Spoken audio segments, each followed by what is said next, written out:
السلام عليكم ورحمة الله وبركاته. السلام ورحمة الله وبركاته. إن الحمد لله نحمده ونستعينه ونستغفره ونعوذ بالله من شرور أنفسنا ومن سيئات أعمالنا. من يهد الله فلا مضل له ومن يضلله فلا هادي له. ونشهد أن لا إله إلا الله وحده لا شريك له. ونشهد أن سيدنا وحبيبنا ومولانا محمدا عبده ورسوله الذي أرسله بالحق بشيرا ونذيرا ودائعا إلى الله بإذنه وسراجا وقمرا منيرا. أما بعد فقد قال الله تعالى في كلامه المجيد وفرقانه الحميد. সকলে একযোগে মহব্বতে বুলন্দ আওয়াজে তেলাওয়াত করি। আউযু বিল্লাহি মিনাশ শাইতানির রাজীম। বিসমিল্লাহির রাহমানির রাহিম। والفجر وليال عشر والشفع والوتر والليل إذا يسر هل في ذلك قسم لذي حجر. ألم تر كيف فعل ربك بعاد إرم ذات العماد. وقال تعالى لشان حبيبه مخبرا وآمرا إن الله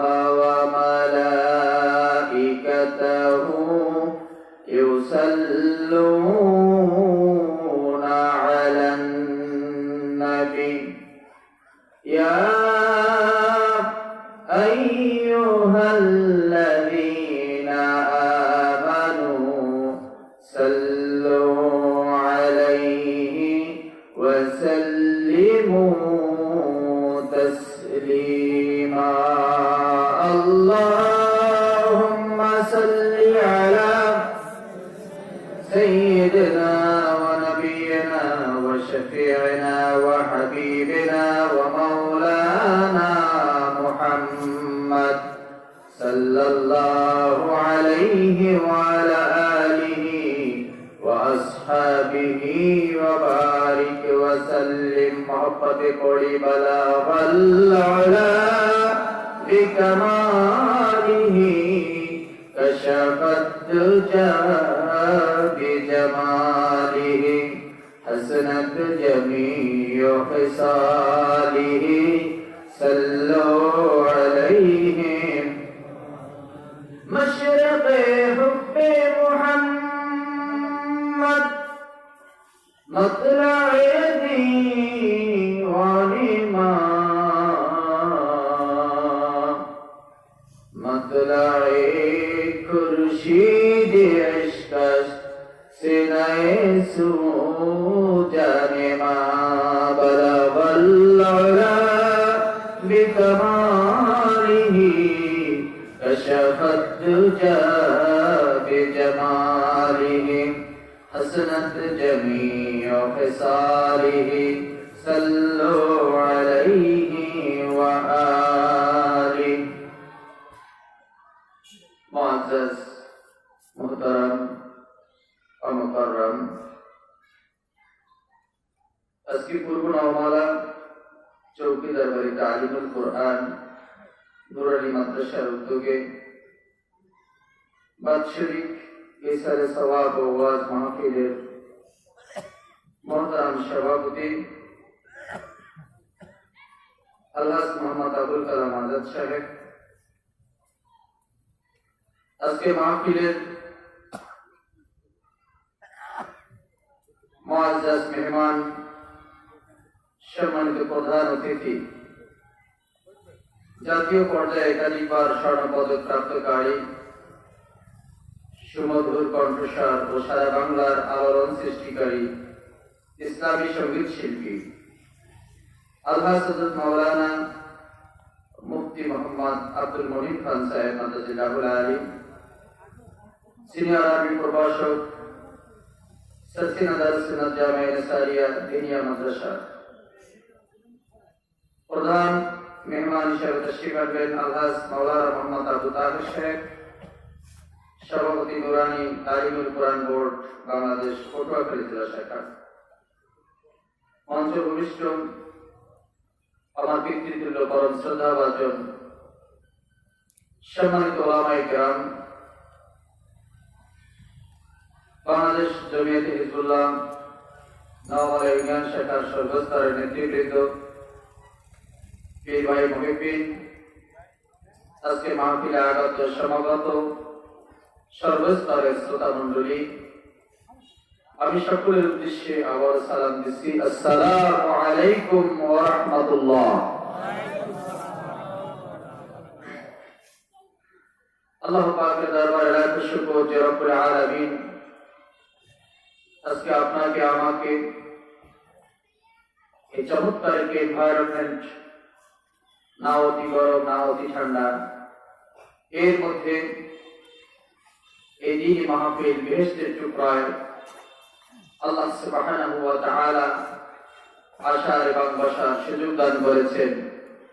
এজন্য আমরা কি বেজার নাকি খুশি?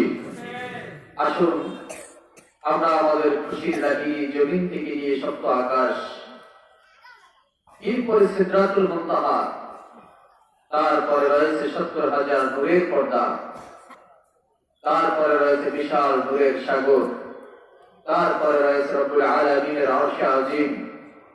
সেইখানে যেন আমাদের খুশি এই আওয়াজ পৌঁছে যায়, সেইভাবে চৌক শৌক মহব্বতে সকলে একবার দিল খুলে বলি আলহামদুলিল্লাহ।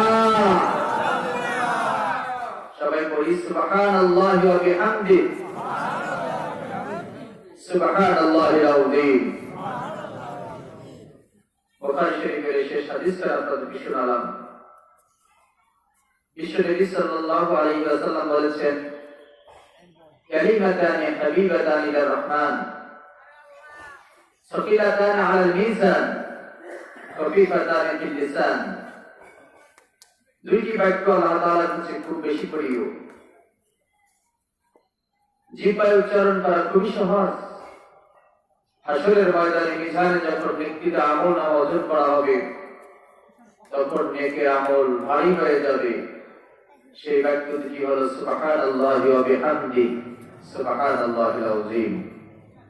এই বেহেশতের টুকরা আমরা বসেছি, এই বেহেশতের বাগান থেকে আমরা যেন বেহেশতের ফল আহরণ করি। আল্লাহ রাব্বুল আলামিনের দরবারে এমন মঞ্জুরি আমরা নিয়ে যেতে পারি, রাব্বুল আলামিন যেন আমাদেরকে ভালোবেসে পরকালেও জান্নাতুল ফেরদাউসের উচ্চ তাবাকাতের মেহমান হিসেবে আমাদেরকে যেন কবুল করে নেয়, সেইভাবে দিল খুলে বলে আমিন। ভাই আমার, আমরা সবাই আল্লাহকে ভালোবাসি, ঠিক কিনা বলেন? আল্লাহকে ভালো না বাসলে পরে এখানে আসতে পারতাম না, পারতাম? বসলেও অনেক ভাই আল্লাহকে ভালোবাসেন ঠিক, কিন্তু হয়তো আল্লাহ তাআলা তাদেরকে এখন পর্যন্ত ভালোবাসেন নাই বিদায় আশেপাশে ঘোরাফেরা করতেছেন, আইসা বসতে পারেন নাই। ঠিক কিনা বলেন? ঘটনা প্রসঙ্গে মনে পড়ল আবু বিন আদহাম রাহিমাহুল্লাহ এর কথা। ইব্রাহিম আদহাম মলকের বাদশা একজন, আবু বিন আদহাম আরেকজন, দুজনই যুগ শ্রেষ্ঠ মহান ওলি। আবু বিন আদহামের জীবনে তার ইবাদতের পাশে সবচেয়ে ইতিহাস তার সাখাওয়াতে অনেক উচ্চ মঞ্জিল দান করেছেন। তার দান সাদাকা প্রচন্ড রকম বেশি ছিল, মানুষের প্রতি ভালোবাসা ছিল, সুগভীর ভালোবাসা। এই সব কিছু তিনি করতেন একমাত্র আল্লাহ রাব্বুল আলামিনের ভালোবাসা পাওয়ার জন্য। আলহামদুলিল্লাহ, আমরা মাহফিলে উপস্থিত হয়েছি কার ভালোবাসা পাওয়ার জন্য? আল্লাহ তাআলার ভালোবাসা পাওয়ার জন্য। উনি ওনার চিন্তা চেতনায় সব সময় আল্লাহ রাব্বুল আলামিনকে তার প্রিয় হাবিবকে এত বেশি ভালোবাসতেন এবং এই দুজনের ভালোবাসা পাওয়ার জন্য সব সময় মনে অধীর আগ্রহ থাকত। ঘটনাক্রমে কোন এক রাতে ঘুমাচ্ছেন, ঘুমের মধ্যে দেখলেন একজন ফেরেশতা, নূরের চেহারা, বলেন সুবহানাল্লাহ। ওনার শিয়রের কাছে এসে বসেছেন, তার হাতে সুতার স্বর্ণের একটি বই, তার ডান হাতে স্বর্ণের একটি কলম, বইটি তার বুকের সাথে ভাবে ধরা, কলমটি তার হাতে। উনি ফেরেশতাকে জিজ্ঞেস করলেন, ভাই আপনি কে? ফেরেশতা বলেন, আমি আল্লাহর নূরের ফেরেশতা। উনি অপলক নেত্রে বইটির দিকে তাকিয়ে দেখলেন, এত চাকচিক্যময় চমৎকার একটি বই, যে ভাই ওটা কি? বলে এটা স্বর্ণের বই, পৃষ্ঠাগুলি স্বর্ণের। ওটায় কি লেখা আছে?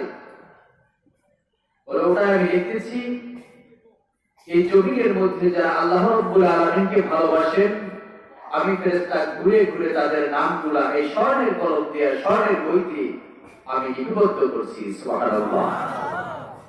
আবু বিন আদহাম বলেন, ভাই আমার নাম আবু বিন আদহাম, আমার নামটা কি বই ভিতরে আছে? আমি তো আল্লাহকে ভালোবাসি। ফেরেশতা বইটা উল্টালেন, দেখলেন পৃষ্ঠার পর পৃষ্ঠা, সূচিপত্র সব দেখে বললেন, না, এখানে আবু বিন আদহাম নামে কারো নাম নাই।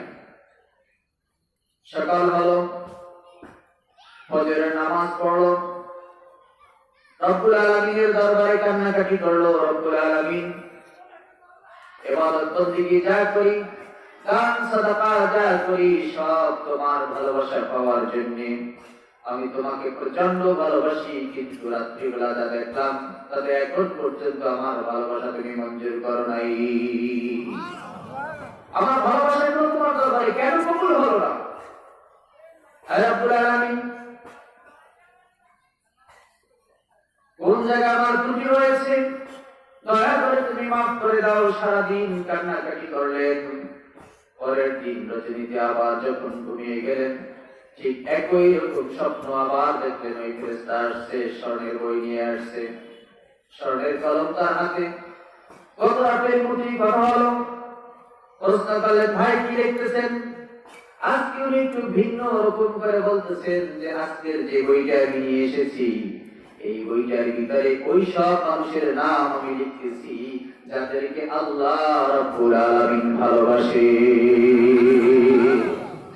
গতকালকে লিখেছি যারা আল্লাহকে ভালোবাসে তাদের নাম, আর আজকে লিখতেছি আল্লাহ রাব্বুল আলামিন যাদেরকে ভালোবাসে তাদের নাম। সুবহানাল্লাহ।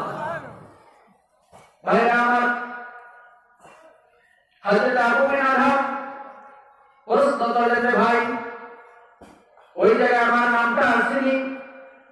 ফেরেশতা পৃষ্ঠা যেটা উল্টালেন, সঙ্গে সঙ্গে তাকিয়ে দেখেন যাদের নাম তিনি লিখেছেন তার এক নম্বরে আবু বিন আদহামের নাম লেখা আছে। বন্ধুরে, আল্লাহর ভালোবাসা পাইতে হলে একটি স্বচ্ছ মন, স্বচ্ছ অন্তর, ফ্রেশ আর নিট অ্যান্ড ক্লিন একটা হার্টের দরকার। ঠিক কিনা বলেন?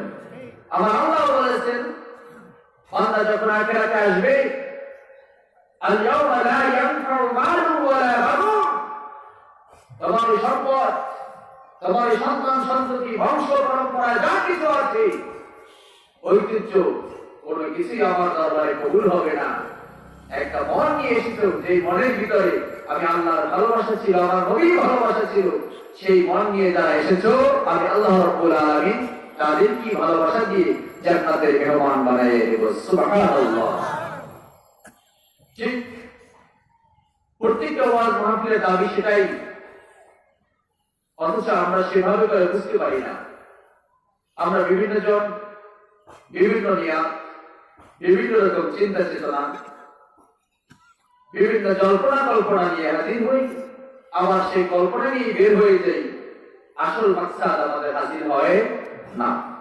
সেজন্য শুরুতে আমি আপনাদেরকে বলতে চাই, আমাদের নিয়াতটা যদি এরকম হয় যে আল্লাহ আজকে এই দয়াকার, যেহেতু তুমি বেহেশতের চুপে আমাদেরকে বসাইছো, আখিরাতের ময়দানে এই বেহেশতের মেহমান গুলাকে দুজনকে তুমি খেয়ে দিও না, যেভাবে হোক, যে উসিলায় হোক, আল্লাহ তুমি আখিরাতে আমাদেরকে আমাদের সাথে সালামতের সাথে তোমার জান্নাতুল ফেরদাউসের মেহমান বলে ডেকে নিও। জোরে বলেন আমিন। ভাইরা আমার, আল্লাহ তাআলা অনেক বড় মহব্বত করে, বেশি ভালোবেসে আমাদেরকে সৃষ্টি করেছেন। ঠিক কিনা বলেন? এই সৃষ্টি কুল জাহানের ভিতরে মোট মাখলুকাতের সংখ্যা কত? 18,000। কত? সবাই জানি 18। যাই হোক, সবগুলোর নাম আমরা তো জানি না, অধিকাংশের নামই জানি না, আমরা অল্প কিছুর নাম জানি।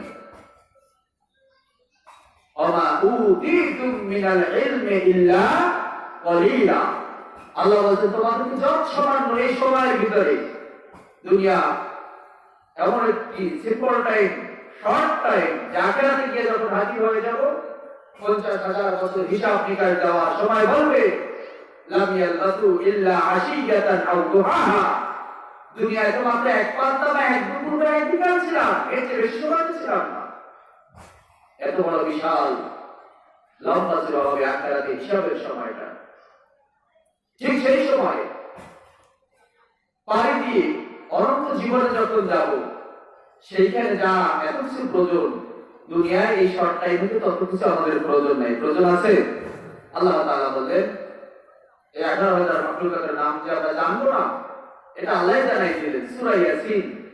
আল্লাহ রাব্বুল আলামিন বলেন, সুবহানাল্লাযী খালাকাল আযওয়াজা কুল্লাহা মিম্মা তুনবিতুল আরদ। পবিত্র সেই আল্লাহ, যিনি সৃষ্টি করেছেন সকল মাখলুকাতকে জোড়ায় জোড়ায় যুগল করে সৃষ্টি করেছেন, যার একটা অংশ জমিন ছেড়ে জমিন ভেদ করে অঙ্কুরিত হইয়া জমিন থেকে গজাইয়া ওঠে। অমিন আনফুসিহিম, আর একটা অংশ প্রাণী থেকে প্রাণী সৃষ্টি হয়ে যায়। এইভাবে 18,000 মাখলুকাতের নাম আমরা শুনলাম। আল্লাহ রাব্বুল আলামিন বলেন, যত সামান্য তোমাদের সামনে আমি প্রকাশ করেছি, এমন এমন মাখলুকাত আমার রয়ে গেছে। ওয়া মিম্মা লা ইয়ালামুন, আমার ওই মাখলুকাতের নাম এখন পর্যন্ত তোমরা জানো না। আলহামদুলিল্লাহ। সব আখিরাতে পাওয়া যাবে না? যাবে না? সব আখিরাতে পাওয়া যাবে। আল্লাহ রাব্বুল আলামিন কত বেশি ভালোবেসে আমাদেরকে সৃষ্টি করেছেন। বিশাল এক চ্যালেঞ্জ আল্লাহ তাআলা ছুড়ে দিলেন। ফেরেশতার মজলিস, সেই কনফারেন্স আল্লাহ তাআলা যখন প্রস্তাব রাখলেন জিন জাতিকে ধ্বংস করার পরে, আল্লাহ বলেন, ফেরেশতারা, ইন্নী জাইলুন ফিল আরদি খলিফা, আমি আবার এই জমিনে, এই পৃথিবীতে আমি আমার পক্ষ থেকে রিপ্রেজেন্টেটিভ বা আমার পক্ষ থেকে প্রতিনিধি পাঠাতে চাই। ফেরেশতারা বলেন, রব্বুল আলামিন, এটা তো আননেসেসারি, এর প্রয়োজন কি? বরং আমরাই তো আপনার প্রশংসা করি, গুণগান গাই। ওয়া নাহনু নুসাব্বিহু বিহামদিকা ওয়া নুকাদ্দিসু লাক, আমরাই তো আপনার তাসবিহ তাহলিল বর্ণনা করতেছি, তাহলে আমার কিসের প্রয়োজন?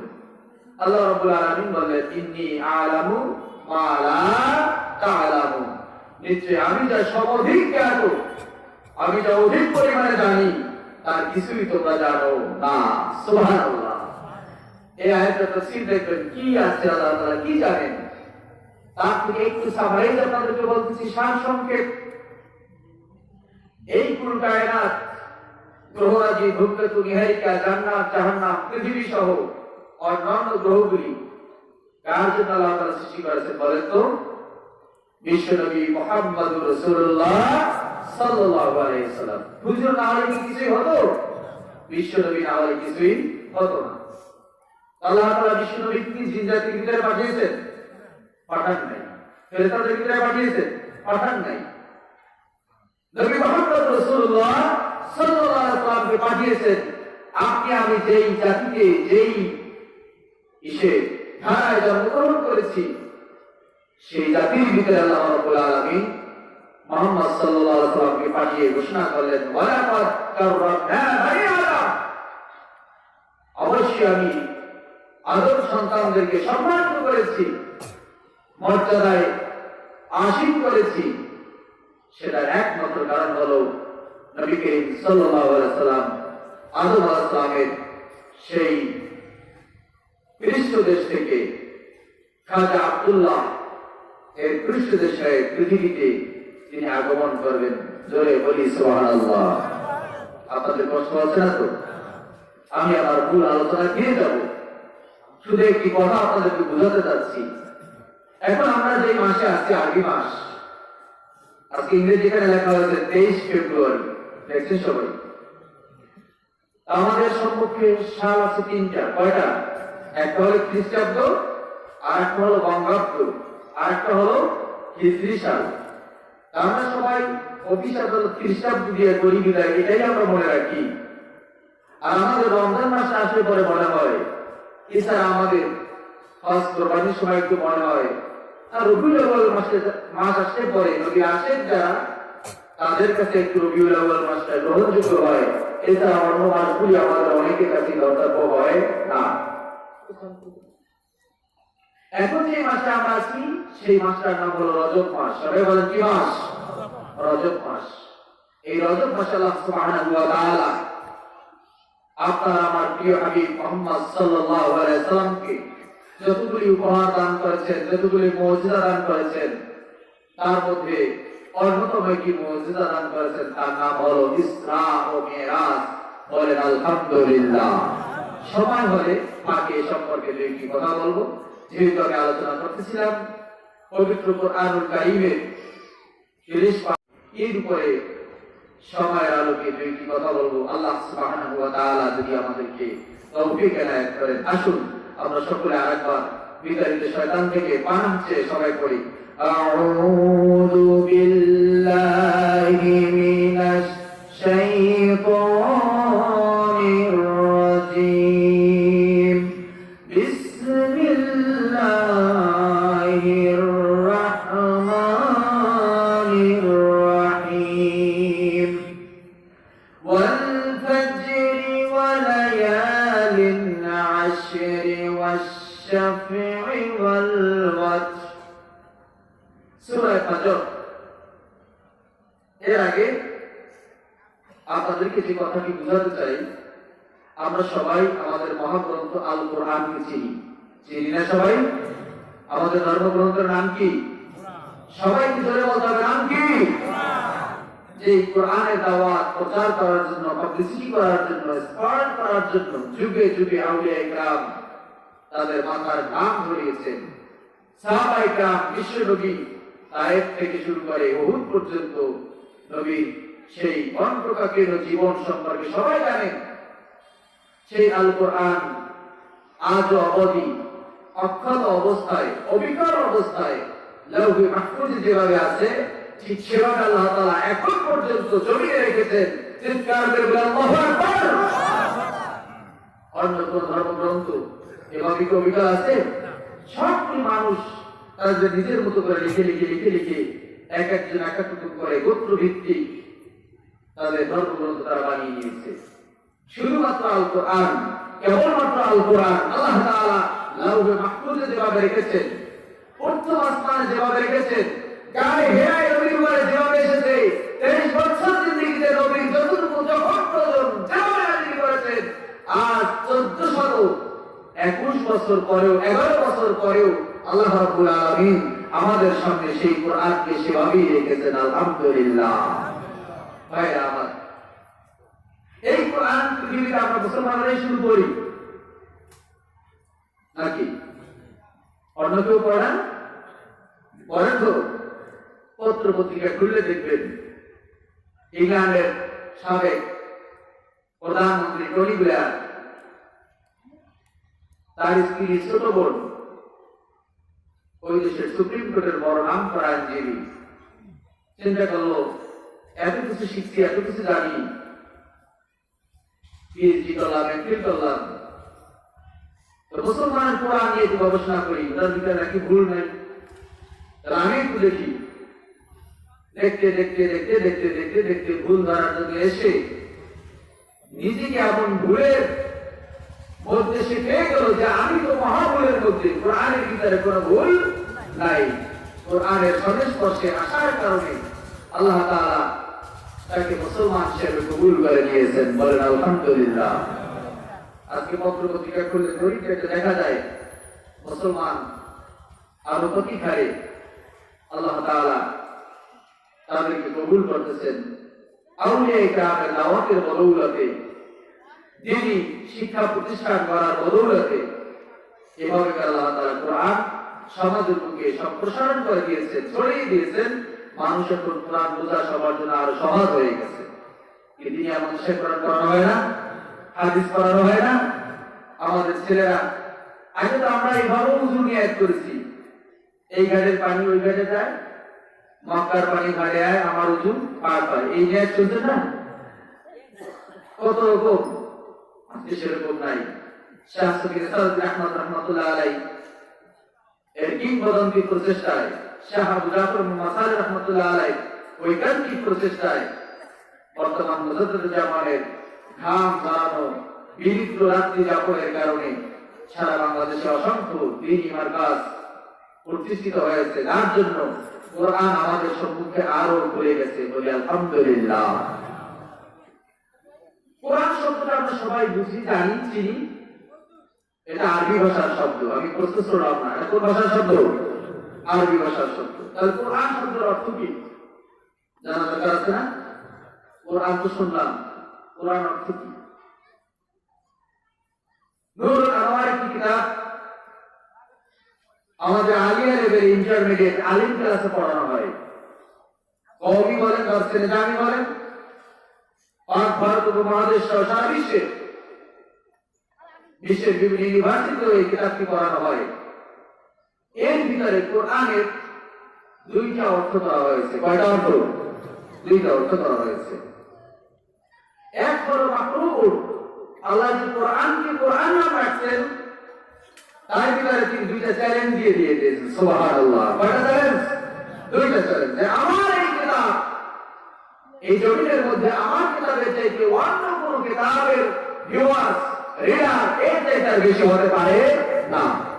সবথেকে বেশি পাঠক থাকবে আমার এই কিতাবে, বেশি ভিউ হবে, প্রদর্শিত হবে আমার এই কিতাব। এই জন্য কোরআনের একটা অর্থ রূহ, সবচেয়ে বেশি পঠিত যে বই, তার নাম কি? আল কোরআন। সবাই বলেন তার নাম কি? ঘুমাই গেলেন নাকি? আল কোরআনের আরেকটি শব্দ অর্থ হল মাকরুন, মিলিত। এই পৃথিবীর মধ্যে যত বই লেখা হয়, প্রবন্ধ মুখবন্ধের ভিতরে লেখক লিখে দেন, ভুল হতেই পারে, ভুল থাকতেই পারে, শুধরাইয়া দিবেন, বলে দিবেন, পরের বার যখন লিখবো তখন আর ভুল হবে না। রব্বুল আলামিন এই কোরআনকে সাবলীল ভাবে 30টি পারায় 7 মঞ্জিলে 114টি সূরায় সুন্দরভাবে যে বিন্যস্ত করেছেন, তামাম পৃথিবীর মানুষ অবাক হয়ে চাতক পাখির মতো তাকিয়ে আছে। এর বিন্যস্ততা, এর একটার সাথে একটা গাঁথন, গ্রন্থন, মিলিতন এরকম ভাবে আল্লাহ রাব্বুল আলামিন দিয়েছেন যে যেমন হীরা জহরাত মণিমুক্তা দ্বারা মালা গাঁথলে যেমন সৌন্দর্যমণ্ডিত হয়, তার চাইতে রব্বুল আলামিন কোরআনকে সুন্দরভাবে সৌন্দর্যমণ্ডিত করে গেঁথেছে। সেই কোরআন আমাদের সামনে। আল্লাহ তাআলা এর ভিতরে এই পৃথিবীতে আমাদের যা প্রয়োজন, ওই মাটির নিচে যা প্রয়োজন, ওখান থেকে হাসরের ময়দানে উঠে যা প্রয়োজন, সেখান থেকে জান্নাতে যা প্রয়োজন, সব কিছু আল্লাহ তাআলা এর ভিতরে লিখে দিয়েছেন। আপনারা বেজার হয়েছেন না খুশি হয়েছেন? যে না লিখে দিল কেন? খুশি হয়েছেন সবাই? তাহলে জোরে বলে আলহামদুলিল্লাহ। সব আল্লাহ তাআলা লিখে দিয়েছেন। বলতে পারেন এই কোরআন যারা পড়ে, এই কোরআন যারা দাওয়াত দেয়, কোরআনে যারা আমল করে, তাদের তো পৃথিবীতে ওরকম কোনো নাম তবে আমরা তো ব্যক্তিত্ব মাহাত্ম তো দেখতে পাই না। আল্লাহ রাব্বুল আলামিন আগেই বলেছি, এই সসীম দুনিয়ায় অসীম জীবনের কোন নিয়ামত তার প্রিয় বন্ধুদেরকে দিয়ে ধন্য করতে চান না। সসীম দুনিয়ায় অসীম নিয়ামত দিবেন না, বরং অসীম জিন্দেগিতে আল্লাহ তাআলা সীমাহীন নিয়ামত দিয়ে তার বন্ধুদেরকে সেদিন তিনি গ্রহণ করে নেবেন। জোরে বলেন সুবহানাল্লাহ।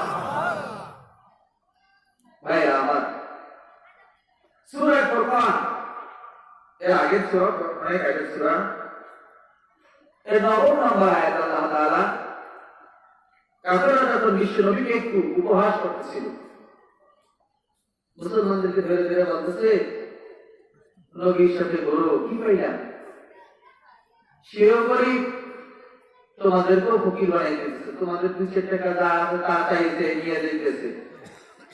এই নবীজি নবুয়ত পাওয়ার পরে সাহাবায়ে কেরামের কাছ থেকে বিভিন্ন সেক্টরে মাদ্রাসার জন্য, মসজিদের জন্য, জিহাদের জন্য, মানবতার জন্য, গরিব মিসকিনের জন্য দান সদকা উঠাইতে না উঠাইতে তো। যাই হোক, এই কথা বলার পরে ওই সাহাবী সে বিশ্ব নবীর কাছে বললেন যে নবী, তারা তো এভাবে বলতেছে, তোমার নবী কি আছে এখন? আল্লাহ রাব্বুল আলামিন সঙ্গে সঙ্গে বললেন, নবী শুনে রাখেন, আমি যদি চাই তাহলে পরে আপনার জন্য এমন পাওয়ার পৃথিবীটাকে দিয়ে দিতে পারি, এই পৃথিবীতে একটি জান্নাত সব সময় আপনার পিছনে পিছনে দৌড়াইবে। চিৎকার করে বলেন সুবহানাল্লাহ। আল্লাহ রাব্বুল আলামিন বলেন, তাবারাকাল্লাযী, বরকতময় আল্লাহ রাব্বুল আলামিন, ইনশাআ জাআলা লাকা জান্নাতিন, আল্লাহ চাইলে আপনার জন্য এমন জান্নাত দিতে পারেন, যেই জান্নাত যার তলদেশ দিয়ে নদী সমূহ প্রবাহিত হয়েছে। শুধু তাই না, জান্নাত না জমিনের মধ্যে যদি রব্বুল আলামিন চায়, আপনার জন্য অসংখ্য রাজপ্রাসাদ আল্লাহ তাআলা বানিয়ে দিতে পারে। আল্লাহ বলছেন, চাইলে ওয়া জাআলনাকা কুসুরা, আমি আল্লাহ চাইলে আপনার অসংখ্য প্রাসাদে পৃথিবীটা দিয়ে দিতে পারি। আমাদের অনেক ধনীদের, অনেক বিত্ত বৈভবশালীদের বাড়ি যেমন বাংলাদেশে আছে, ভারতে আছে, সিঙ্গাপুরে আছে, একই ব্যক্তির বাড়ি লন্ডনে আছে, আমেরিকা আছে, কানাডায় আছে, জার্মানি আছে। মাঝে মধ্যে দেখবেন তাদের কিছু তথ্যচিত্র ইউটিউবে চলে আসে, অমুক নেতা, অমুক শিল্পপতি এই জায়গায় বাড়ি আছে, ঘর আছে, প্রাসাদ আছে। তারা মনে করে যারা ইসলামী শিক্ষায় শিক্ষিত, যারা কোরআন এবং হাদিসের আমল করে, তারা মনে হয় পৃথিবীতে নিকৃষ্ট হয়ে গেছে, ছোট হয়ে গেছে। না, সেরকম না। আল্লাহ রাব্বুল আলামিন কোরআনের সাথে যারা সম্পর্ক রাখে, ঈমানদারদের সাথে আল্লাহর সম্পর্ক হলো, ঈমানদাররা আল্লাহর বান্দা নাম, শুধু ঈমানদাররা হচ্ছে আল্লাহর বন্ধু। তাই বলবেন না আলহামদুলিল্লাহ। সূরা বাকারা আয়াতুল কুরসির পরে আল্লাহ সুবহানাহু ওয়া তাআলা বলতেছেন, আল্লাহু ওয়ালিয়্যুল লাযীনা আমানু, হে বান্দারা, কি ভেবেছো তোমরা? তোমরা শুধু আমার বান্দা না, তোমাদের ঈমানের মজবুতির কারণে আমি আল্লাহ রাব্বুল আলামিন ঘোষণা দিয়ে দিলাম, আমি আল্লাহ তোমাদের সাথে বন্ধুত্ব করেছি, তোমরা আমার বন্ধু। সুবহানাল্লাহ। ভাইরা আমার, এই কোরআন সবকিছু বলে বলছেন, কি বিয়ানান লিকুল্লি শাই, বিভিন্ন বিষয়ের উপরে বিভিন্ন চ্যাপ্টার ভিত্তিক আলোচনা কোরআন শরীফে আল্লাহ তাআলা করেছেন। তার থেকে আজকে যে টপিকটা আপনাদের সামনে নিয়েছি, যে চ্যাপ্টার, সেই সূরার নাম হলো সূরাতুল ফজর। বলেন সবাই, সূরার নাম কি? সূরাতুল ফজর। কোরআন কারীমের মধ্যে ৫ ওয়াক্ত নামাজের কথা বিভিন্ন ভাবে আল্লাহ তাআলা বলেছেন বিভিন্ন সূরায়। তবে 2 ওয়াক্ত নামাজের জন্য আল্লাহ তাআলা সূরা নাযিল করেছেন। এক হলো সালাতুল আসর, আর এক হলো সালাতুল ফজর। মূলত আসরের নামাজ আর ফজরের নামাজের উদ্দেশ্য নয় এইরূপ, একটা হলো উষা লগ্ন আর একটা হলো গুধূলি লগ্ন, একটা হলো সূর্য উদয় লগ্ন আর একটা হলো অস্ত লগ্ন। এই দুইটা বিষয় আল্লাহ তাআলা কোরআন কারীম আমাদের সামনে তুলে ধরে আমাদেরকে তার পথে রাখার জন্য, আমাদের ঈমানকে মজবুত করার জন্য আল্লাহ তাআলা আমাদেরকে সহায়তা করেছেন। আলহামদুলিল্লাহ। আল্লাহ রাব্বুল আলামিন বলেছেন ওয়াল ফজর। দুনিয়ার মানুষ শুনে এখন আল্লাহ রাব্বুল আলামিন সুবহে সাদেক, সূর্য উদয় যখন হয় ওই সময়ের কসম কাটলাম। কারণ এর ভিতরে অনেক ব্যাপার আছে। ফজর কি আল্লাহ তাআলা কেন কসম কাটলেন? আজকের বিজ্ঞান এই তথ্য উন্মোচন করেছেন যে এই পৃথিবীতে আমরা বসবাস করি, প্রায় 800 কোটি মানুষের বসবাস, 60টি মহাদেশ, 60টি মহাসাগর। এই পৃথিবী, এই গ্রহ যেমন মহাশূন্যের ভিতরে ভাসতেছেন, আল্লাহ রাব্বুল আলামিন এই পৃথিবীর চাইতে যে সূর্যটাকে উদয় করে দিয়ে গোটা পৃথিবী আলোয় আলোকময় করে দেন, ওই সূর্যটা এরকম পৃথিবী যদি 1 নয় 2 নয় 13 লক্ষ পৃথিবীকে যদি পাশাপাশি করে রাখা হয়, সেই 13 লক্ষ পৃথিবী যদি এক জায়গায় একত্র করা হয়, আজকের বিজ্ঞান বলেছেন 13 লক্ষ পৃথিবী একত্র করলে পরে সূর্যটার সমান হতে পারে। সুবহানাল্লাহ। সূর্যটা পৃথিবীর চেয়ে 13 লক্ষ গুণ বড়। সেইটা কেমন সম্ভব হলো? এই পৃথিবী অন্ধকার হয়ে যাওয়া। এখন কি আলো আছে? এখন কি অন্ধকার? সবাই এখন কি? কেমন অন্ধকার হলো? ছোট্ট একটা জিনিসের উপর এত বড় একটা জিনিস থাকে, ছোট্ট জিনিসটা অন্ধকার কেন হয়? আল্লাহ তাআলা কুদরত। আল্লাহ বলেন আমি সূর্যটাকে তোমাদের থেকে আড়াল করে দিয়ে তোমাদের উপরে অন্ধকার ঢেলে দিয়েছি যতগুলি কারণে। তার মধ্যে একটা হচ্ছে, অন্যতম কারণ হচ্ছে তোমাদের মানসিক ভারসাম্যকে ঠিক রাখার জন্য, শরীরের অবকাঠামো, শরীরের শক্তিকে ঠিক রাখার জন্য আমি আল্লাহ রাব্বুল আলামিন তোমাদের উপরে অন্ধকার দিয়ে, রাত্র দিয়ে, ওয়াজআলনাল লাইলা লিবাসা, রাত্র দিয়ে তোমাদেরকে আচ্ছাদিত করে দিয়েছি। আর এই রাত্র থাকার কারণে তোমাদের আরামের ঘুম হয়, সেই ঘুম তোমাদের শরীরের ক্লেশকে দূর করে দিয়ে শরীরের ভিতরে আরাম এনে দেয়। জোরে বলেন সুবহানাল্লাহ। ওয়াজআলনা নাওমাকুম সুবাতা। রাত্র আসছে, সব বিভাগ স্তব্ধ হয়ে যায়, মিল কারখানাগুলি বন্ধ হয়ে যায়, গাড়ির চাকাগুলি বন্ধ হয়ে যায়, আস্তে করে ঝিমকি আসে, ঘুম আসে। এরপরে আল্লাহ চাইলে সূর্য ডিক্লেয়ার প্রেসিডেন্টের ক্ষমতা আছে নাকি কালকে সূর্য আবার উঠে দেবে? আবার বাংলাদেশের প্রধানমন্ত্রীর ক্ষমতা আছে নাকি যে বললেই কালকে সূর্য উঠবে, বললেই কালকে সূর্য অস্তমিত থাকবে? এরকম পাওয়ার কার আছে? চিৎকার করে বলেন এই পাওয়ার কার? সর্বময় ক্ষমতার অধিকারী কে? সাবধান, আকিয়ার ভিতরে এমন কোন কথা ঢুকানো যাবে না যে জনগণ সকল ক্ষমতার উৎস এই কথা বলবেন আর আপনি বলবেন আমি একজন মুজাহিদ। সেটা কখনোই হতে পারে না। সকল ক্ষমতার উৎস কে? আল্লাহর কাছে সব ক্ষমতা। আল্লাহ রাব্বুল আলামিন বলেন দুনিয়ার মানুষ, তোমাদের এই পৃথিবীর চেয়ে 13 লক্ষ গুণ বড় সূর্যটা তোমাদের থেকে 9 কোটি 30 লক্ষ মাইল দূরে রেখে তোমাদের উপরে আলো দিচ্ছি, তাপ দিচ্ছি, এমন ভাবে মৃত্যুবন্ধ ভাবে দিচ্ছি। বিজ্ঞানীরা গবেষণা করে দেখেছেন সূর্য যেখান দিয়ে পথ চলতেছে, ওয়াশ-শামসু তাজরি লিমুস্তাকাররিল লাহা, সূর্য যে কক্ষপথে ঘুরতেছেন, টার্নিং পয়েন্টে প্রতিদিন উদয় হচ্ছে, নারাস্ত হচ্ছে। এটা কার ক্ষমতা? তাকদীরুল আজিজিল আলীম। এর অর্থ আমি পরাক্রমশালী আল্লাহ রাব্বুল আলামিন এই ক্ষমতার অধিকারী যে সূর্যের উপরে ভাসাইয়া প্রথম করে ঘুরাইয়া এই পৃথিবীর চাইতে 13 লক্ষ গুণ সূর্য দিয়ে তোমাদেরকে আলো তাপ দিয়ে তোমাদের বসবাস উপকরণ করে এই পৃথিবী তোমাদেরকে আমি উপহার দিয়েছি। আলহামদুলিল্লাহ। আল্লাহ বলছেন আমি ফজরের কসম কেন কাটলাম? আমি যদি না চাই এই সূর্যকে উদয় করে কেউ উঠে দেয়, কেউ ফজর বানাতে পারবে না। পারবে? আপনাদের বিশ্বাস কি পারবে? পারবে না। এরপর আল্লাহ তাআলা বললেন তোমাদেরকে আমল করার জন্য, আমার নিয়ামতগুলো স্বীকার করার জন্য, আমার অপরাধগুলোকে বোঝার জন্য আমি তোমাদের মাঝে পৃথিবীতে 10টা রাত করে দিয়েছি। চিৎকার করে সুবহানাল্লাহ। কয়রা তো অনেক ভাইরা এখন বর্তমানে ইস্যু আলোচনা করেছে, মিরাজের রাতের আলোচনার কোন ইবাদতের কোন দলিল তারা পায় না, শবে বরাতে ইবাদতের দলিল পায় না, মিলাদুন নবী ইবাদতের দলিল পায় না, তারা দলিল খোঁজে। আরে আমার আল্লাহ বলেছেন ওয়া লায়ালিন আশ, আমি 10টা রাতে শপথ করতাম।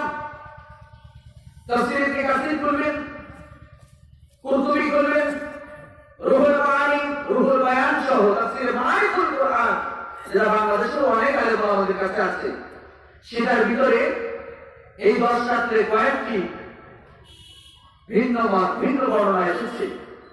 এক, এই 10টা রাত্র কোন 10 রাত? মুহররম মাসের প্রথম তারিখ থেকে শুরু করে 10ই মুহররম পর্যন্ত এই একটা বর্ণনা। বলেন আলহামদুলিল্লাহ। এই মুহররমের ফজিলত আছে না নাই? পৃথিবী আল্লাহ তাআলা কত তারিখ সৃষ্টি করেছেন? 10ই মুহররম সৃষ্টি করেছেন না? আদম আলাইহিস সালাম সৃষ্টি হয়েছেন, জান্নাত সৃষ্টি, আদম আলাইহিস সালামের দুনিয়া আগমন, মুসা আলাইহিস সালামের ওই ফিরআউন সম্প্রদায়ের ডুবে মারা, মুসা আলাইহিস সালামের নাজাত পাওয়া, সবকিছু 10ই মুহররম হয়েছে কি হয় নাই? আল্লাহ বলছেন ওয়া লায়ালিন আশ, এই 10 রাতের শপথ। এরপরে আবার 10টা জিলহজ মাসের প্রথম থেকে শুরু করে আমরা যে কুরবানি করি জিলহজের 10ম তারিখে। কয় তারিখে? 10ম তারিখে। এই 10 রাতের কসম অধিকাংশ মুফাসসিরিনে কেরাম জিলহজের এই 10 তারিখের ব্যাপারে বলেছেন। এর আগে আমার আঙ্গাভাবে কোন মুহাদ্দিস কোন মুফাসসির বলেছেন এই 10 রাত আবার অন্যভাবে। এক, পহেলা মুহররম, 10ই মুহররম, সফর মাসে হুজুর সাল্লাল্লাহু আলাইহি ওয়াসাল্লামের শেষ বুধবার আখির সাহার সভা হয়েছিল, হয়েছে না? রবিউল আউয়াল মাসের 12 রবিউল আউয়াল, ঠিক আছে তো? তারপরে রজব মাস 27 রজব রাত আছে নাই? যেই রাতে আল্লাহ তাআলা তার প্রিয় হাবিবকে মেরাজ দিলেন, আল্লাহ কি সেই রাতের কসম কাটতে পারেন না? আপনি কি আমার কথা বুঝতেছেন? কষ্ট লাগছে না তো? লায়ালিন আশ। তারপরে শবে বরাতের রাত আছে নাই? শবে কদরের রাত আছে নাই? এইভাবে করে 10টা রাত। তাহলে 3টা বর্ণনা পাইলেন। কয় বর্ণনা? এক হলো মুহররমের প্রথম থেকে 10 পর্যন্ত রাত্র, আর হলো ভাঙা 10 রাত্র, আর হলো জিলহজ মাসের প্রথম থেকে 10 রাত্র। বলেন সুবহানাল্লাহ। তাফসীরে মাঝারির ভিতরে চমৎকার একটি ঘটনা এসেছে। হাদিস আব্দুল্লাহ ইবনে আব্বাস রাদিয়াল্লাহু তাআলা আনহু, ইকরামা, যায়েদ বিন সাবিত, মুজাহিদ রাহিমাহুল্লাহ থেকে বর্ণিত হাদিস। হাদিসটা হাসান। আল্লাহর হাবিব সাল্লাল্লাহু আলাইহি ওয়াসাল্লাম বলেছেন আমাদের উম্মত জিলহজ মাস আসার পরে জিলহজ মাসের সম্মানে দিনের বেলা রোজা রাখবেন, রাতের বেলা 10 রাত্র পর্যন্ত রাতে একটু বেশি ইবাদত করবেন। আল্লাহ রাব্বুল আলামিন দিনের বেলার প্রত্যেকটা দিনের রোজাকে এক একটা রোজার বিনিময়ে 1 বছর রোজার সওয়াব তারা আমলনামায় দিয়ে দিবে। আমার যে উম্মত রাত্রিবেলা দাঁড়িয়ে একটু নামাজ পড়বেন, তাহাজ্জুদের নামাজ পড়বেন, রাত্রি জাগরণ করবেন, আমার কাছে আমার আল্লাহর কাছে ক্ষমা প্রার্থনা করবে, এই রাত্রি জাগরণের বিনিময়ে আল্লাহ রাব্বুল আলামিন প্রতি রাত্রকে এক একটা লাইলাতুল কদরের সওয়াব তারা আমলনামায় দিয়ে দিবে। এবার এই জন্য আল্লাহ তাআলা আমাদেরকে সৃষ্টি করেছেন। নাকি না 5 টাকায় এড়িয়ে দেওয়া, যে সবে বরাতের দলিল নাই, কদরের দলিল নাই, এইটার দলিল নাই, তারা লাগবে না মনে হয়। সাবধান, ধোঁকাবাজরা কিন্তু বসে নাই, তারা তাদের ধোঁকা দিয়েই যাবে। পাশাপাশি আউলিয়া ইকরাম তারাও মাথার ঘাম ফেলে দিয়ে দুয়ারে দুয়ারে গিয়ে আপনাদেরকে বুঝাচ্ছে, বাবা ومن يعظم شعائر الله فإنها من تقوى القلوب। যে ব্যক্তি বিশ্বনবীর মেরাজকে সম্মান করে, মেরাজের মধ্যে আল্লাহর উদ্দেশ্যে নামাজ পড়তে পারে, নবীর উপরে দুরূদ পড়তে পারে, তাসবিহ করতে পারে, দান সাদাকা করতে পারে, রাতে আল্লাহর কাছে প্রার্থনা করতে পারে, আল্লাহ বলেন ওর অন্তরকে আমি তাকওয়া দিয়ে ভর্তি করে দিয়েছি বিদায় ও আমাকে সেটা করতে পেরেছে। সুবহানাল্লাহ। আল্লাহ বিদাশকে সম্মান করা যেমন তো ব্যাপার নয়, এটা কোন আল্লাহ তাআলা যাকে ভালোবাসেন তিনি নফল ইবাদত তৌফিক করতে পারেন, ঠিক কিনা বলেন? মিলাদ কিয়াম করেছে তোমাদের আপনাদেররা, তোমাদের মুরব্বিরা লিখে গেছেন তাদের বইতে। আজকে তোমরা বলি ইয়া নবী সাল্লাল্লাহু আলাইহি ওয়াসাল্লাম, নাউযু বিল্লাহি মিন যালিক। মিলাদ আমরা করতেছি কারণ মুস্তাহাবান আমলের জন্য।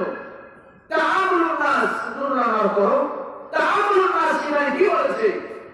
যেই কাজটি ইসলামের পক্ষে যায়, যেটা কয় মা ইনদান নাস হাসানুন ফাহুয়া ইনদাল্লাহি হাসান, যেটা মানুষের কাছে সুন্দর বলে মনে হয় সেটা আমার আল্লাহর কাছে সুন্দর বলে মনে হয়। সুবহানাল্লাহ। আলাইহি নাস 10 রাতে শপথ আল্লাহ তাআলা কাছে কেন করতেছেন বলতেছি সামনে, আপনারা কষ্ট পাচ্ছেন না তো? না বরণই দিতেছেন ভাইরা আমার। এরপর আল্লাহ রাব্বুল আলামিন বলতেছেন ওয়াশ-শাফিঈ ওয়াল ওয়াজ, আমি আল্লাহ তাআলা কসম করলাম জোর এবং বিজোরের। সুবহানাল্লাহ। কসম তো শুরু হয়ে গেছে সেই দিন থেকে যেদিন আল্লাহ রাব্বুল আলামিন আদম আলাইহিস সালামকে সৃষ্টি করলেন। সৃষ্টি করার পরে যখন ওই ফেরেশতাদের কনফারেন্স থেকে যখন তিনি জবাব নেগেটিভ পাইলেন, বললেন যে না আমি জানি এটা তোমরা জানো না, আদমকে খলিফা হিসেবে আমার সৃষ্টি করতেই হবে। সৃষ্টি করার পর আল্লাহ তাআলা আদম আলাইহিস সালামের সামনে যখন গোটা জগতের কিছু মাখলুকাত ঘুরে ঘুরে দেখালেন, নাম বলে দিলেন, এরপরে আবার কনফারেন্স ফেরেশতাদেরকে ডাকলেন, বসালেন আদম আলাইহিস সালামের সাথে। আল্লাহ রাব্বুল আলামিন বলেন, ফেরেশতারা তোমরা তো আমার তাসবিহ গুণগান গাইতেছো, পাশাপাশি আজকে তোমাদেরকে একটু প্রশ্ন করলাম, বলো তো এই যে দেখতেছো এটা কি? এই যে একটা মাখলুকাত আমার দেখতেছো এটা কি? ফেরেশতারা বলেন সুবহানাকা লা ইলমা লানা, আল্লাহ আপনি পুরো পবিত্র, এই ব্যাপারে আমাদের কোনো জ্ঞান নাই, আমরা কিছু জানি না এই ব্যাপারে। আল্লাহ রাব্বুল আলামিন বলেন আদম এটা কি বলো তো? আদম আলাইহিস সালাম বলেন যে আল্লাহ এটা তো ঠিক ঠিকই। বলেন সুবহানাল্লাহ, এটা কি ঠিক ঠিকই। আল্লাহ এর যে এই সূরাতে আরেকটা বড় আছে, এর থেকে একটু বড়, এর নাম হলো আরজিনা। কি নাম? চেহারা কিন্তু সূরাতে একটু আলাদা। এর চাইতে এই অ্যাক্টিভিটিতে আরেকটু বড় লম্বা লেজা আছে, সেটার নাম হলো লাউটুকি। আচ্ছা, এর চাইতে এই সূরাতে আরেকটু বড় আছে, সেটার নাম হলো গুইসাপ। এই গুইসাপের মধ্যে আরেকটা ধরন আছে গায়ে ডোরা কাটা, কালোর ভিতরে হলুদ ডোরা কাটা হয়। এর চাইতে এই সূরাতে আরেকটু বড় আছে, সেটার নাম হলো কুবির। জোরে বলেন না সুবহানাল্লাহ। আল্লাহ জানতে চাইছেন কয়টা? একটা, আর বলে দিয়েছেন সব।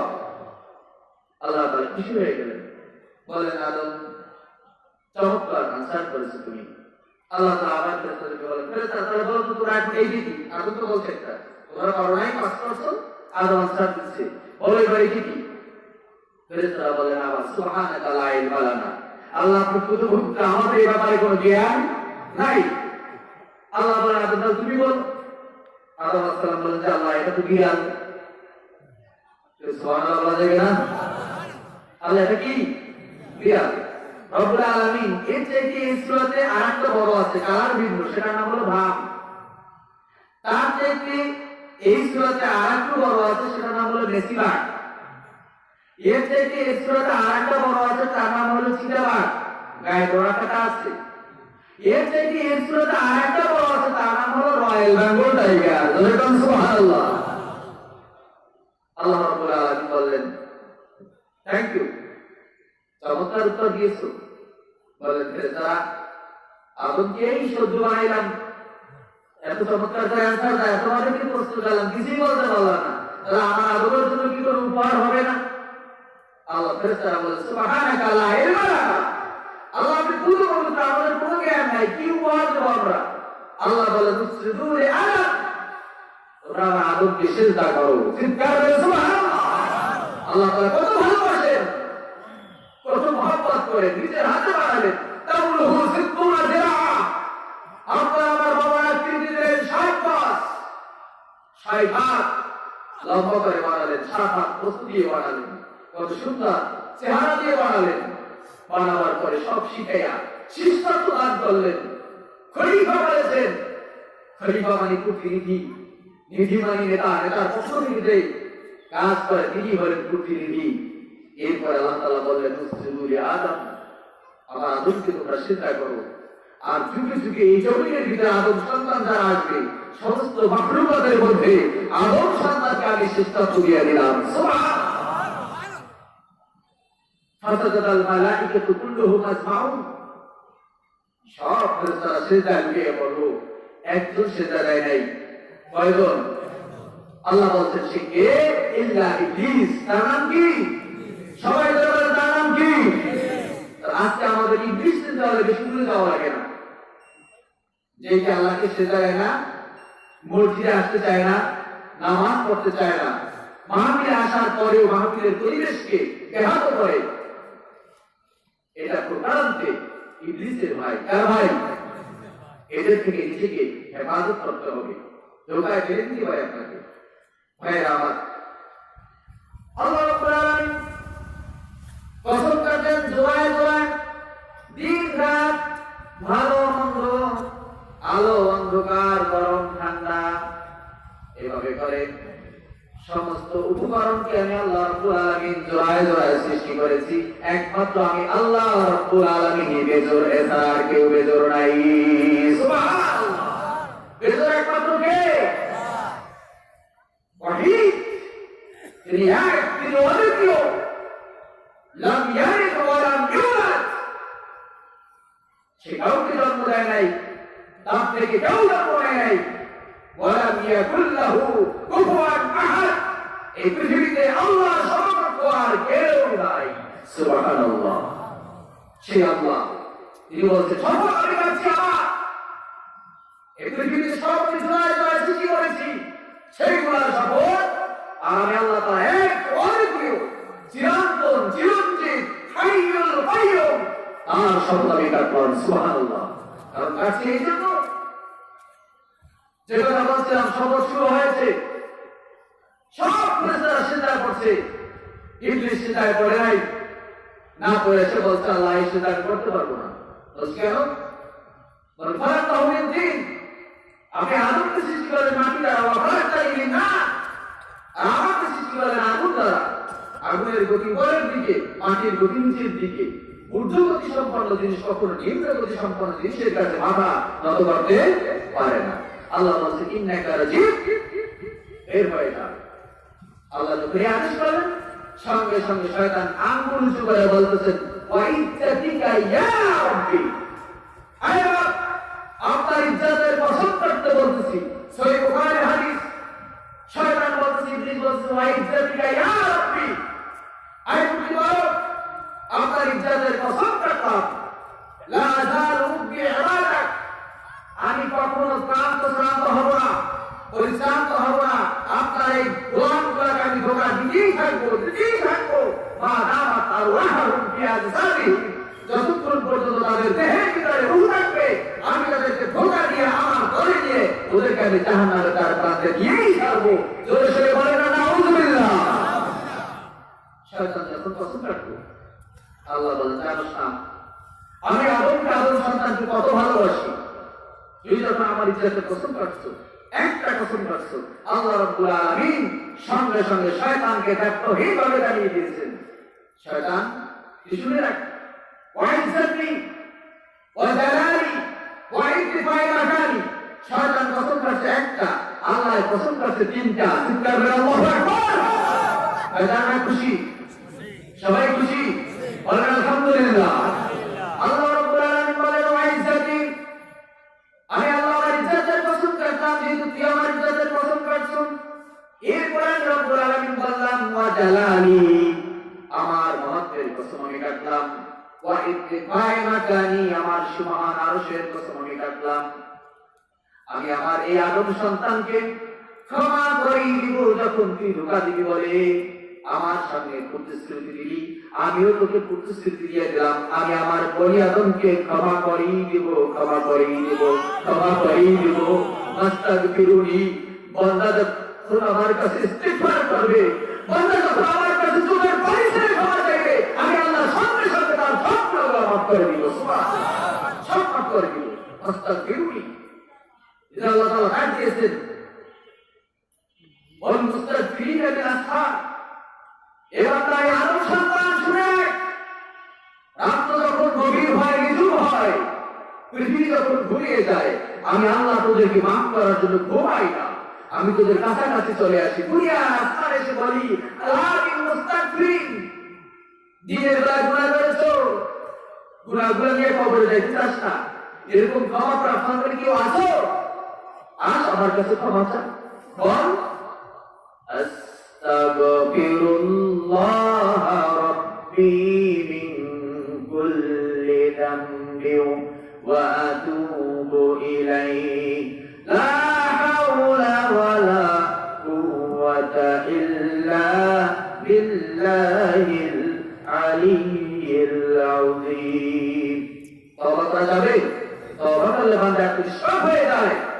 তওবা আন্তরিকতার সাথে করে, যে গুনাহ করেছেন গুনার জায়গা খালি হয়, আল্লাহ ওই জায়গায় ওই ইউবাদদিলুল্লাহুল হাসানাত সাইয়্যাত, আল্লাহ রাব্বুল আলামিন এই খারাপ জায়গাটা যেখানে গুনাহ করেছেন, গুনাহ কাটার পরে জায়গাটা খালি থাকবে, ওই জায়গা আল্লাহ তাআলা নেক দিয়ে পরিপূর্ণ করে দেন, সুবহানাল্লাহ। আল্লাহ বলেন এরপরে ওয়াল্লাইলি ইযা ইয়াস, তোমাদের কাছে আমি ফজর উষারাতগুলো উদয় করে দেই, রাত্র তখন পৃষ্ঠ পালায়, পৃষ্ঠ দেখাইয়া সে পালাইয়া সে সামনে চলে যায়, সুবহানাল্লাহ। সূর্য উঠে পৃথিবী জাগ্রত হয়ে যায়, যার যার কর্মস্থলে যাওয়ার জন্য সবাই প্রস্তুতি গ্রহণ করে, ঠিক কিনা বলেন? আল্লাহ বলছেন সেইটার কসম, রাত্র ছিল না, তোমরা ঘুমাইছে নিঝুম, আমি আল্লাহ দিন বানিয়ে দিয়েছি, এখন তোমাদের কাজকর্ম শুরু হয়ে গেছে। সেই দিন কে বানাইছে? আল্লাহ বলছেন সেই রাত্র যে আমি তোমাদের থেকে সরাই নিলাম, সেইটার কসম। এরপর আল্লাহ তাআলা বলছেন হাল ফি যালিকা কাসামুল লিযী হিস, এই দুনিয়ার মানুষ, পৃথিবীর মধ্যে অপরাপর মাখলুকাত যেগুলো আছে, সেগুলোর মতো জ্ঞান দেয় নাই, বিবেক দেয় নাই, বুদ্ধি দেয় নাই। একমাত্র মানুষ তোমাকে আমি জ্ঞান বিবেক বুদ্ধি দিয়েছি, তুমি পশুর মতো হইও না। বলেন সুবহানাল্লাহ। তুমি পশুর মতো আচরণ করো না, তোমার কাজ থাকবে পশুত্ব থেকে সম্পূর্ণ আলাদা। আমরা মুহাম্মদ সাল্লাল্লাহু আলাইহি ওয়াসাল্লাম উম্মত, বিশ্বনবীকে আমাদের সবকিছু শিখিয়ে দিয়ে জানেন আমাদের কেমনে প্রস্তাব করতে হবে, কোন দিকে দিয়ে করতে হবে, কিভাবে করতে হবে, প্রস্তাব থেকে কিভাবে পবিত্রতা অর্জন করতে হবে, ঘর থেকে কেমনে নামতে হবে, ঘরে কেমনে ঢুকতে হবে, কিভাবে নামতে হবে, কিভাবে ঢুকতে হবে, সব আল্লাহর হাবিব আমাদেরকে তালিম দিয়ে গেছেন, কি তার নাই? জোরে বলেন আলহামদুলিল্লাহ। আল্লাহ বলছে এইটাকে পছন্দ করতাম, কুশল রাখতে 10 রাতে জোর ভিতরে রাত্রি তোমাদের থেকে অত্যাচার হয়ে যাচ্ছে, সেই পছন্দগুলা কাটলাম। হে দুনিয়ার মানুষ, এর মধ্যে কি তোমাদের জন্য শিক্ষণীয় কিছু নাই? কি আমাদের জন্য শিক্ষণীয় আছে না নাই? সবার জন্য আছে? সবাই আমরা আল্লাহ তাআলাকে এক অদ্বিতীয় হিসেবে জানি তো? আমাদের আমলগুলো আল্লাহর কাছে দেখাতে হবে তো? সব প্রশিক আছে না নাই? আমাদের আমলগুলো যা করতেছেন দিনে রাতে প্রকাশ্যে গোপনে, সব আমল কার দরবারে দেখাতে হবে? আল্লাহর দরবারে দেখাতে হবে। এরপর আল্লাহ তাআলা বলতে সাবধান, আমি কসম কাটলাম এরপরে যে সংশোধন না হও, তাহলে তোমাদেরকে আরেকটা নজির, একটা দৃষ্টান্ত আমি তোমাদেরকে দেখাচ্ছি। আল্লাহ রাব্বুল আলামিন বলেন আলাম তারা কাইফা ফাআলা রাব্বুকা বিআদ, দুনিয়ার মানুষটাকে দেখো, এই জমিনের মধ্যে আদ ছিল, যে আদ দিকে আল্লাহ রাব্বুল আলামিন কেমন সমুচিত শিক্ষা দিয়েছি, কিভাবে আমি তাদেরকে ধ্বংস করে দিয়েছি। মুহাম্মদ সাল্লাল্লাহু আলাইহি উম্মতিরা তোমাদেরকে ভালোবাসি দেখে আমি আল্লাহ রাব্বুল আলামিন সেই ঘটনা তোমাদের সামনে তুলে ধরলাম। সে আজ জাতিকে ধ্বংস করছেন কেমনে? আজ জাতি যখন সীমা লঙ্ঘন করছে,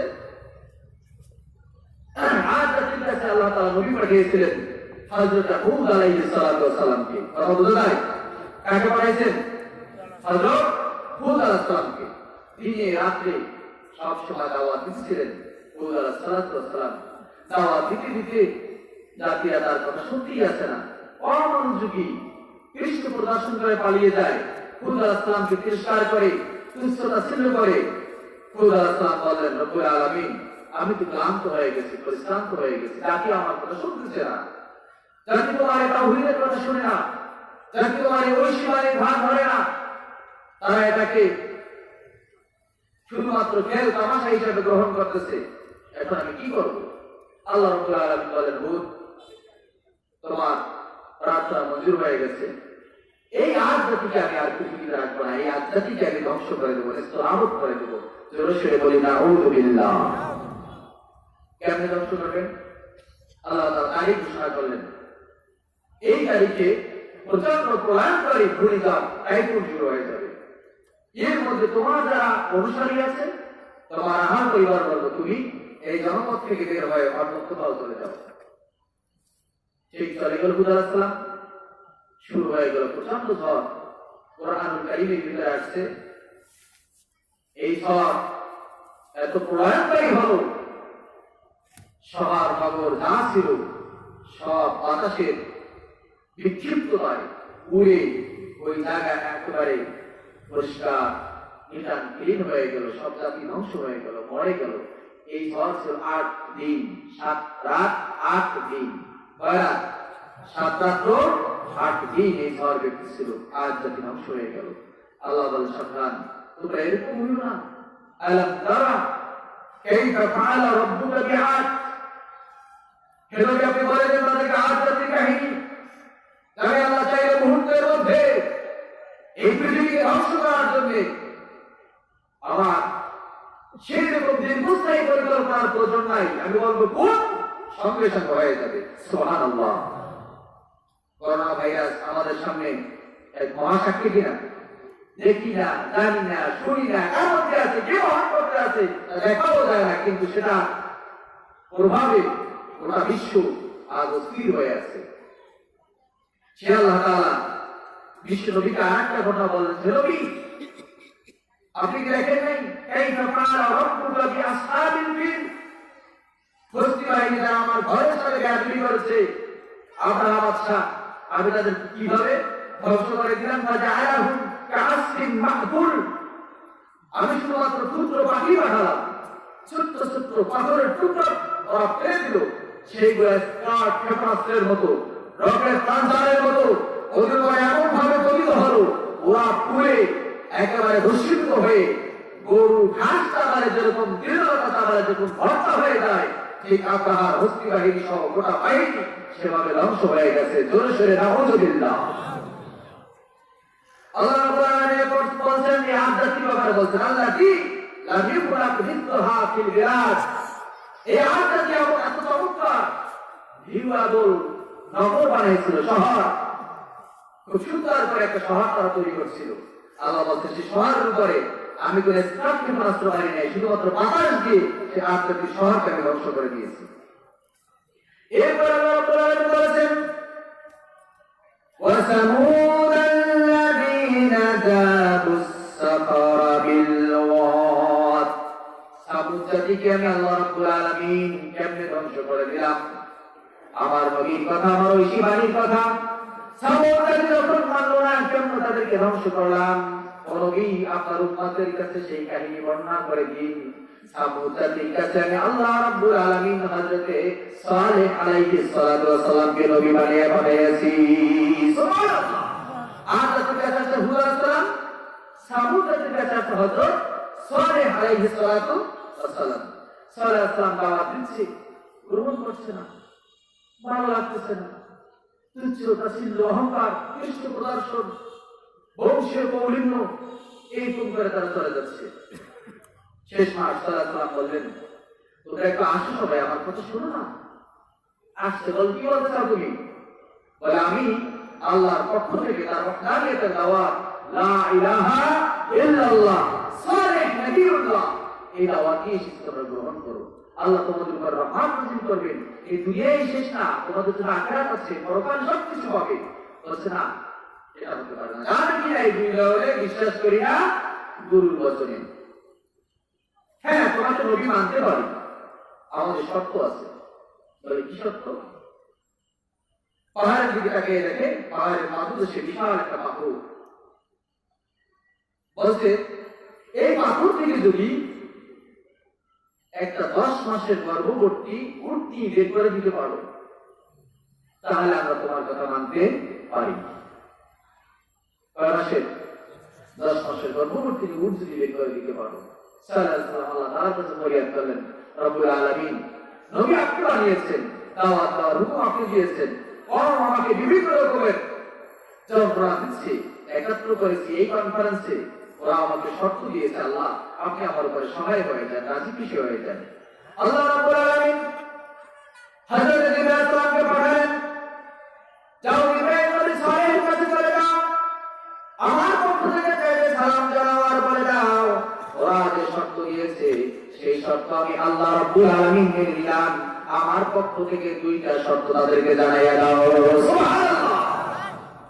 এক নম্বর শর্ত হলো, এই জমির ভিতরে এই উট হলো আমার নিদর্শন, সাবধান, এই উটের উপরে ওরা যেন কখনো কোনো টর্চার না করে, কোনো আঘাত না করে, উটের সাথে যেন কোনো বেয়াদবি না করে, জেনে রাখো। আর এই নিয়ামত পাওয়ার পরে তারা যেন আমাকে আল্লাহ হিসাবে স্বীকার করে নেয়। কয়টা শর্ত? 2টা শর্ত। আর এই উটে আমি 2টা বৈশিষ্ট্য দিয়ে দিলাম। বলেন সুবহানাল্লাহ। কয়টা বৈশিষ্ট্য? 2টা বৈশিষ্ট্য দিয়ে দিলাম। নাম্বার 1, এই উটটা সব সময়, সব দিন, সব জায়গায় খাবার সে গ্রহণ করবে না। উট বের হবে ঠিক, ওর বাচ্চা প্রসব করবে, বাচ্চা নিয়ে সে আমার জমিনে চলাফেরা করবে। আল্লাহ বলতে, এই উট আমার পক্ষ থেকে, এই উটটি সাপ্তাহের সাথে যেন বেয়াদবি না হয়। এই উটটা সব জায়গায় সে খাবার গ্রহণ করবে না।